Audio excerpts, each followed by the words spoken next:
Joining me now is UBC policy professor and founder of Generation Squeeze, Paul Kershaw. Generation Squeeze advocates for policy changes for a better future for younger generations. So Paul, when you compare these party platforms, which party is talking about those kinds of policies that might be appealing to young people? Well, all three parties are definitely talking about the challenges facing younger people and offering solutions. And so it's really critical that young folks turn up and cast their ballot, because one thing we all know is that politics responds to those who organize and show up. And the more that younger folks show up, the better platforms will be in the future.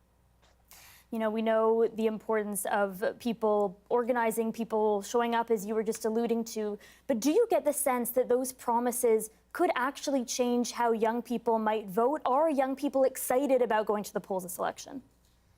You know, BC is a challenging province for younger folks, and it's not a new situation. This is a place where home prices have left earnings behind for more than other provinces in most cases, and for many, many years now. It's not a new problem. But I think that as young folks are trying to figure out how to cast their vote, here are some things to keep in mind.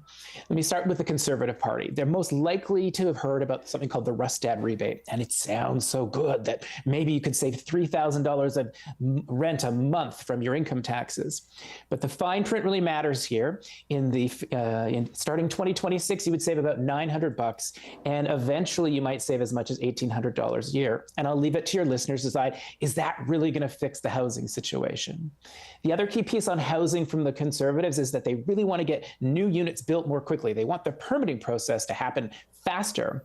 But interestingly, the Conservatives want to repeal the very legislation that the incumbent government put in place recently to allow more units to get built right away by upzoning, adding more density in our neighborhoods. So there's an inconsistency there.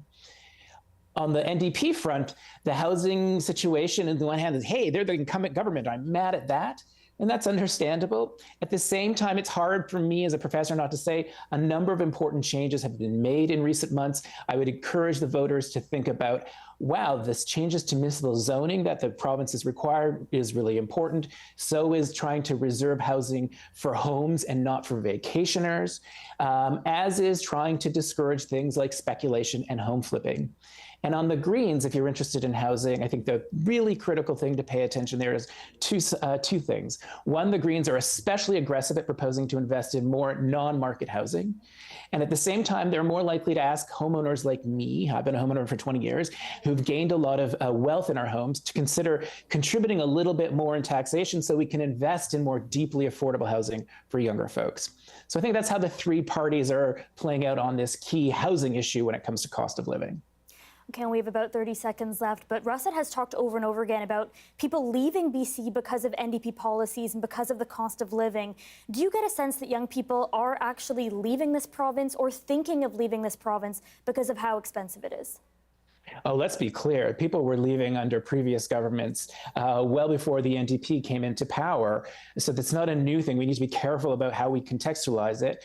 We should be worried that younger folks are thinking about leaving. And I would say to Mr. Rustad on that point, thank you for drawing our attention to it.